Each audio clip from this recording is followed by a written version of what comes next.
सुनिए काव्य ग्रंथ, मंत्र, श्लोक, स्तोत्र, भजन एवं धर्म के साथ जुड़ी कथाएं। गुरु ब्रह्मा गुरु विष्णु गुरुदेवो महेश्वर, गुरु साक्षात् परं ब्रह्म तस्मै श्री गुरुवे नमः। अखण्डमण्डलाकारं व्याप्तं येन चराचरं, तत्पदं दर्शितं येन तस्मै श्री गुरुवे नमः। सरस्वती मां भागे विद्ये कमललोचने, विश्वरूपे विशालाक्षी विद्यां देहि नमस्तुते। आज मैं श्रीमद् भागवत महापुराण के प्रथम खंड के चतुर्थ स्कंद के अथकोनविंशोऽध्यायः अर्थात 19वां अध्याय हिंदी में का के रूप में आरंभ करता हूँ। देवी प्रपन्नात् हरे प्रसीद, प्रसीद मातर जगतोऽखिलस्य, प्रसीद विश्वेश्वरि पाहि विश्वं, तमेश्वरी देवी चराचरस्य। मन भूल मत जइयो, मन भूल मत जइयो, राधा रानी के चरण। मन भूल मत जइयो, आद्या शक्ति के चरण। आद्या शक्ति के चरण, श्री नारायण जी के चरण, राजा रामचंद्र जी के चरण, गोपीकेश्वर के चरण। मन भूल मत जइयो, राधा रानी के चरण। ओम कृष्णं नारायणं वन्द्यं, कृष्णं नारायणं वन्दे, कृष्णं वन्दे ब्रजप्रियं, कृष्णं द्वैपायनं वन्दे, कृष्णं वन्दे प्रीताश्रुतम्।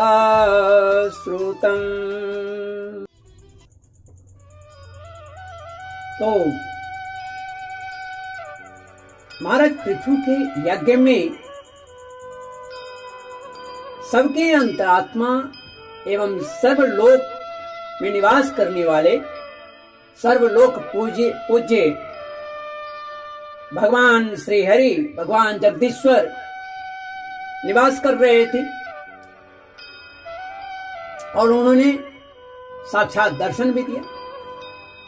उनके साथ ब्रह्मा, रुद्र तथा अपने अपने अनुचरों के सहित लोकपालगण भी उपस्थित।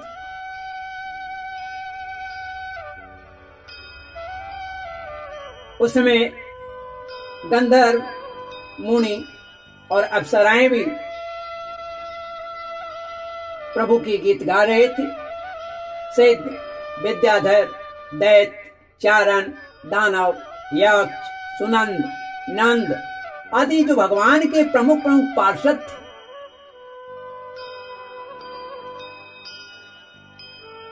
जो सर्वदा भगवान के समीप रहने वाले हैं और जो सदा भगवान की सेवा में रत रहने वाले हैं,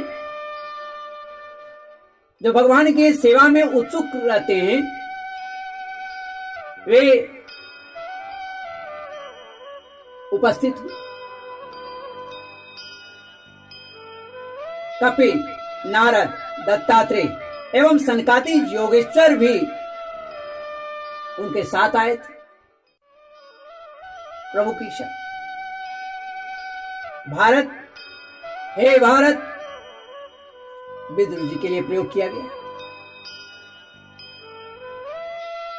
उस यज्ञ में यज्ञ सामग्रियों को देने वाली भूमि ने कामधेनु रूप होकर यजमान की सारी इच्छाओं को पूर्ण की, यजमान की सारी कामनाओं को पूर्ण किया था।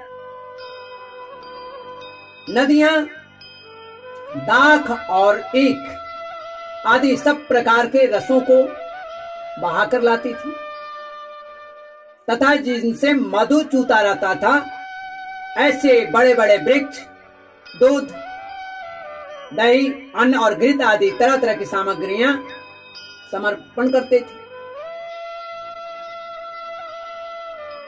सिंधवो रत्न निकरान गिरियोन्नम चतुरे विधम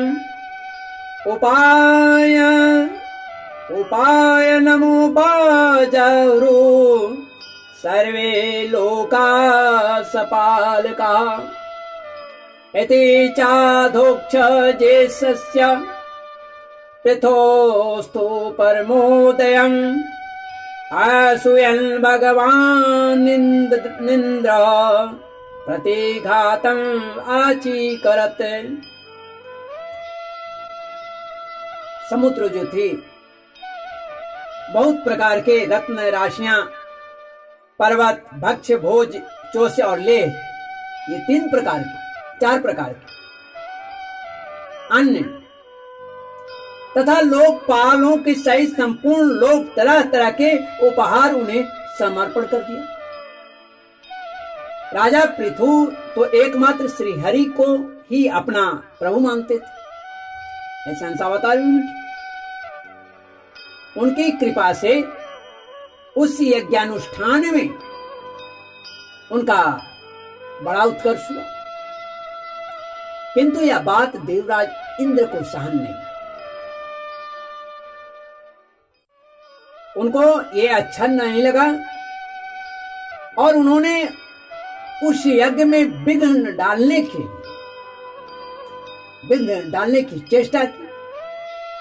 जिस समय महाराज पृथु अंतिम यज्ञ द्वारा भगवान यज्ञपति की आराधना कर रहे थे,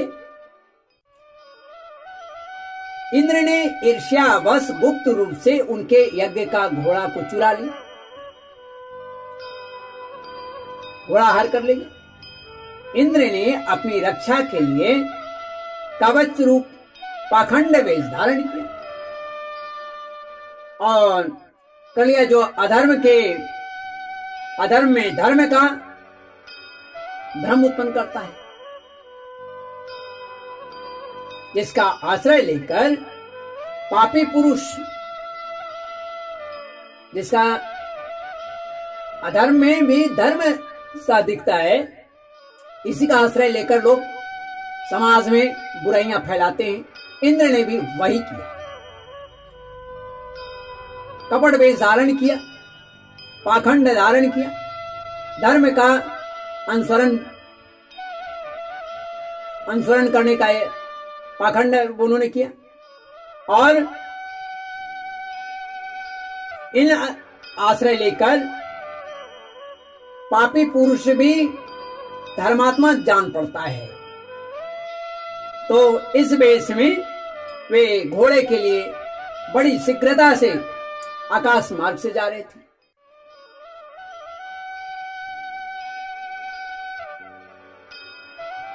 पृथु जी का यज्ञ का घोड़ा को वे लेकर बहुत वेग से चले जा रहे थे। उन पर यानी इंद्र पर अत्रि ऋषि का दृष्टि पड़ी। उनके कहने से महाराज पृथु का महारथी पुत्र इंद्र को मारने के लिए दौड़ा, उनके पीछे दौड़ा और बड़े क्रोध में थे। तो क्रोध में थे, इसलिए उनका पुत्र क्रोध में ही बहुत कड़क करके बिगड़ा, बोला, अरे दुष्ट, खड़ा रह, खड़ा रह। इस तरह का शब्दों का प्रयोग किया। इंद्र सिर पर जटाजूट और शरीर में भस्म लगा रखा धारण किए हुए थे, क्योंकि कपट भेष था उनका। ऐसा भेष देकर पृथु कुमार ने उन्हें मूर्तिमान धर्म समझा, इसलिए उन पर वाण नहीं छोड़ा।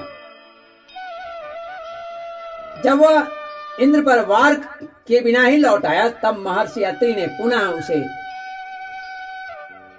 इंद्र को मारने की आज्ञा दी। वत्स, ऋषि अत्रि ने कहा कि वत्स, इस देवता धम जो इंद्र है, ये देवताओं में जो अधम इंद्र है, तुम्हारे यज्ञ में विघ्न डाला है, इसलिए इसे मार डालो। अत्रि मुनि की इस प्रकार उत्साहित करने पर पृथु कुमार क्रोध में भर गया और बड़ी वेग से, बड़ी तेजी से आकाश में जा रहे इंद्र जो हैं, आकाश में बड़ी तेजी से जा रहे थे। उनके पीछे वह इस प्रकार दौड़ा जैसे रावण के पीछे जटायु दौड़ा। स्वर्गपति इंद्र ने उसे पीछे आते देख उस भेष को, घोड़े को छोड़कर वहीं अंतर्ध्यान हो गए। उस भेष को भी उन्होंने त्यागा इंद्र और घोड़े को भी छोड़ दिया। वह फिर अपना यज्ञ पशु लेकर पिता की यज्ञशाला में लौट आया। तब तस्य चाद्भुतं कर्म विचक्ष परमर्षय नामधेयं ददुस्तस्मै वीतास्व इति प्रभु। हे शक्तिशाली विदुर जी, उनके इस अद्भुत पराक्रम को देखकर महर्षियों ने उनका नाम, यानी पृथु के जो कुमार थे, विजितास्व रख दिया। ऋषियों ने उनका नाम विजितास्व रखा। उपसृज्य तमस्तीव्रम जारास्वं पुनर्हरि चसालयोपतश्छन्नो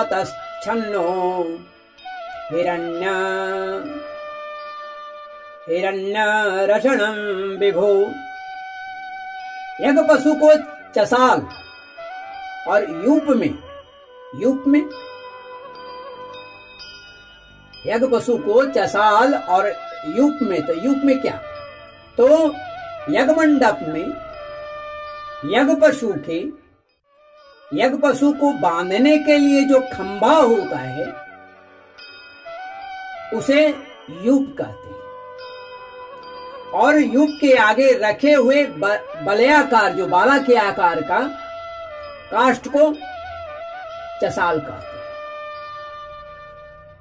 समझ गए होंगे। तो चसाल और यूप क्या है, इसके बारे में आपको जानकारी हो गई। तो उसमें वो घोड़े को ला करके बांध दिया। शक्तिशाली इंद्र ने घोर अंधकार फैला दिया, कुछ भी दिखे नहीं, ऐसा स्थिति है। और उसमें छिपकर वे फिर उस घोड़े को उसके सोने के जंजीर समेत जंजीर के सहित जो है अभी लेके अत्रि मुनि ने फिर उन्हें आकाश में तेजी से जाते देखा, किंतु उसके पास कपाल और खड़वांग देखकर पृथु पुत्र ने उनके मार्ग में कोई बाधा नहीं डाली। तब अत्रि ने राजकुमार को फिर उस्काया और उसे कहा कि पुत्र,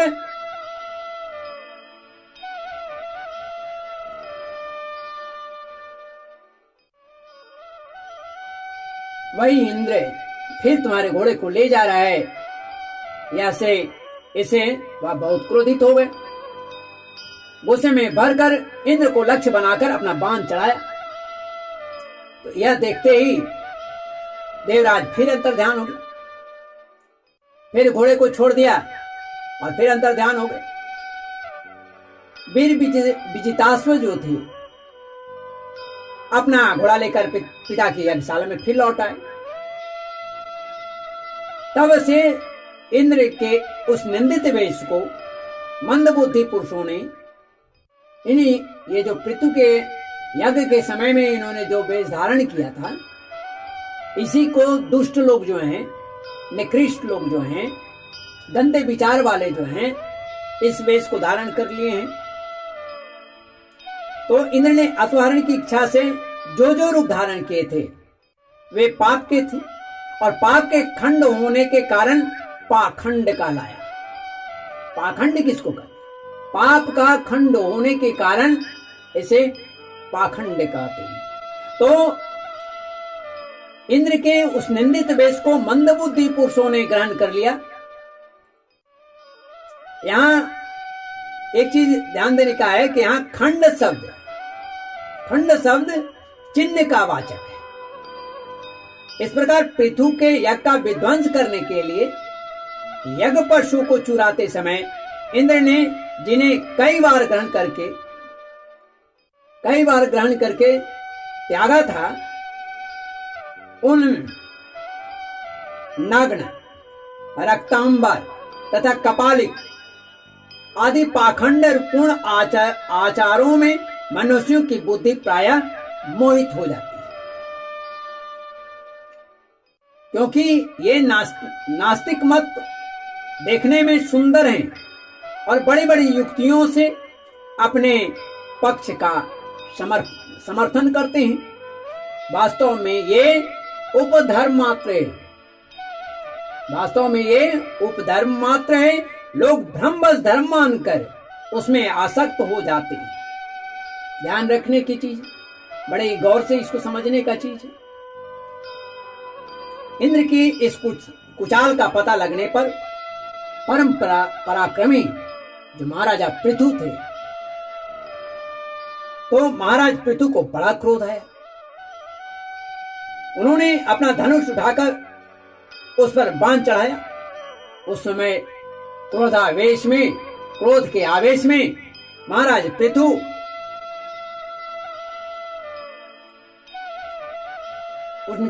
उसके ओर देखा नहीं। उसे जितने भयानक क्रोध में आए थे, ऐसे क्रोध की स्थिति में उन्हें देखना भी संभव नहीं था।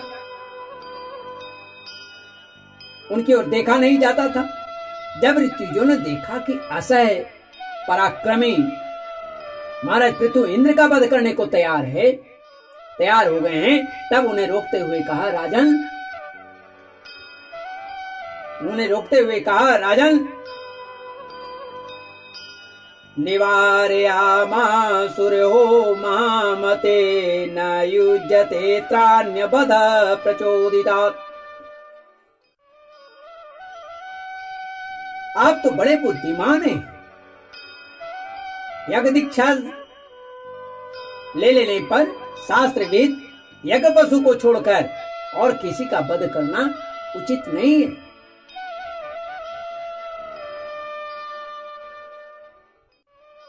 वयं मरुत्वन्दमिहार्थनाशनम् अभ्यामहे त्वच्छ्रवसा हतत्विखम् अयातयामोपवरन्तरम् प्रासह्य राजन् जुह्वामहे ते हितम्। इस यज्ञ कार्य में विघ्न डालने वाला आपका शत्रु इंद्र तो आपके सुयश से ही ईर्ष्यावश निस्तेज हो चुका है। हम अमोघ आवाहन मंत्रों द्वारा उसे यहीं बुला लेते हैं और बारात अग्नि में हवन किए देते हैं। मैं उसे बलपूर्वक अग्नि में खुद ही हवन कर देते हैं।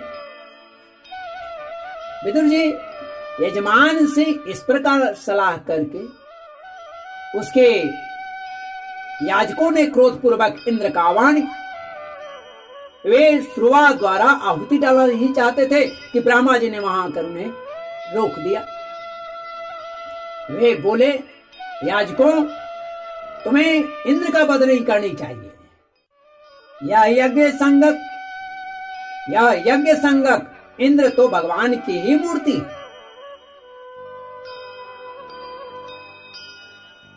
तुम यज्ञ द्वारा जिन देवताओं की आराधना कर रहे हो वे इंद्र के ही तो अंग हैं और उसे तुम यज्ञ द्वारा मारना चाहते हो। ये ब्रह्मा जी कह रहे हैं। पृथु के इस यज्ञानुष्ठान में विघ्न डालने के लिए इंद्र ने जो पाखंड फैलाया है वह धर्म का उच्छेदन करने वाला है। इस बात पर तुम ध्यान दो। अब उससे अधिक विरोध मत करो, नहीं तो वह और भी पाखंड मार्गों का प्रचार करेगा, और भी पाखंड पृथ्वी पर बढ़ जाएंगे।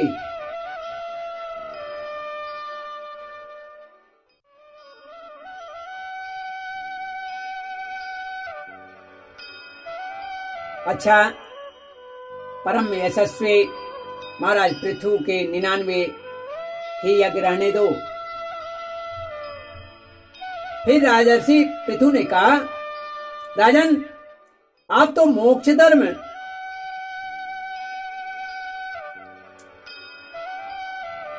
ब्रह्मा जी कह रहे हैं कि राजन, आप तो मोक्ष धर्म के जानने वाले हैं, अतः अब आपको इन यज्ञानुष्ठानों की आवश्यकता है ही कहां।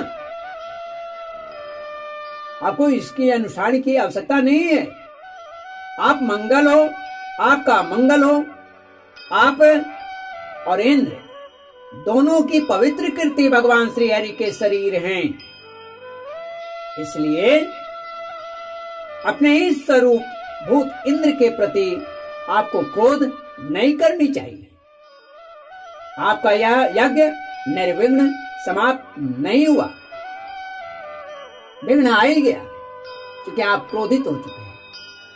इसलिए कोई भी यज्ञ शांति से की जाती है। विघ्न आने पर क्रोध उत्पन्न होता ही है। तो महाराज पृथु ऐसा राजा भी, धर्म का ज्ञाता होते हुए भी, श्री नारायण का अंशावतार होते हुए भी, उनको जब बात पता लगी तो उन्हें क्रोध हुआ। तो इसीलिए ब्रह्मा जी कहते हैं कि तुम्हारा यह यज्ञ निर्विघ्न पूरा हुआ ही कहां।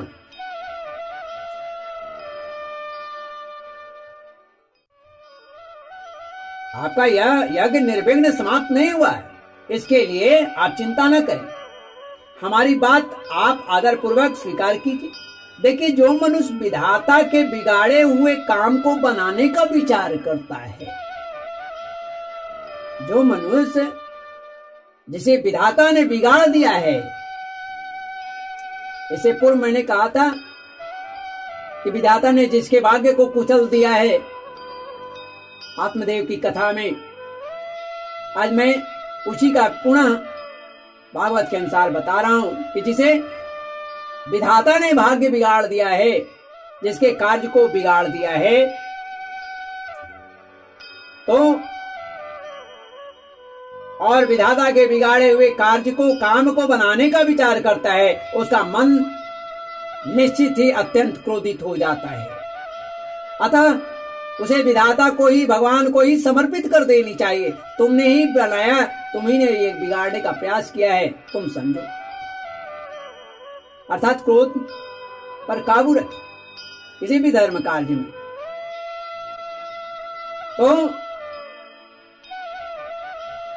ये जो आपका अत्यंत क्रोध में भरकर आपने जो इंद्र का वध करने का प्रयास किया, यहां पर आपका यज्ञ मेरे विघ्न पड़ गया है। तो जो लोग विधाता के बिगाड़े काम को बनाने का प्रयास करते हैं, उनका मन अत्यंत क्रोध में भरकर भयंकर मोह में फंस जाता है।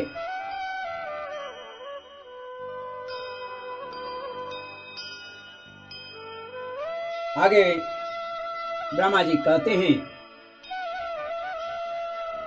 क्रतुर्विरमतामेष देवेषु दुर्वाग्रह धर्मे व्यतिकरो यत्र पाखंडेरिंद्र निर्मित।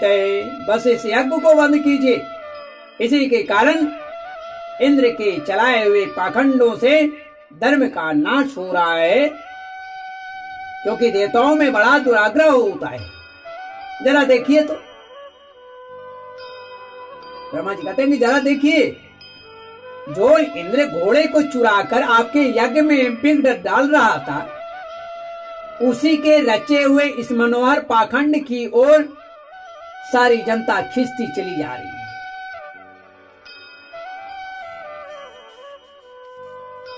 आप साक्षात विष्णु के अवतार हैं, विष्णु के अंश हैं। वेन के दुराचार से धर्म लुप्त हो रहा था। उस समय उस समयोचित धर्म की रक्षा के लिए ही आपने अपने उसके शरीर से अवतार लिया है। सतं विमृश्यास्य भवं प्रजायते, सतं विमृश्यास्य भवं प्रजापते, संकल्पनं विश्वसृजां पिपीप्यति, इंद्रिं च मायामुपधं प्रचंड पाखंड पथं प्रवोजयि। अतः प्रजापालक पृथु जी अपने इस अवतार का उद्देश्य विचार कर आप भृगु आदि विश्व रचयिता मुनीश्वरों का संकल्प पूर्ण कीजिए। यह प्रचंड पाखंड पथ रूप इंद्र की माया अधर्म की जननी है, और आप इसे नष्ट कर डालिए। तो मैत्रेय जी कहते हैं, एत्यं सलोक गुरुणा समादिष्टो विशाम्पतिः, तथा च कृत्वा वात्सल्यं मगो नापि च संदधे। विदुर जी, लोक गुरु भगवान ब्रह्मा जी के इस प्रकार समझाने पर प्रबल पराक्रमी महाराज पृथु ने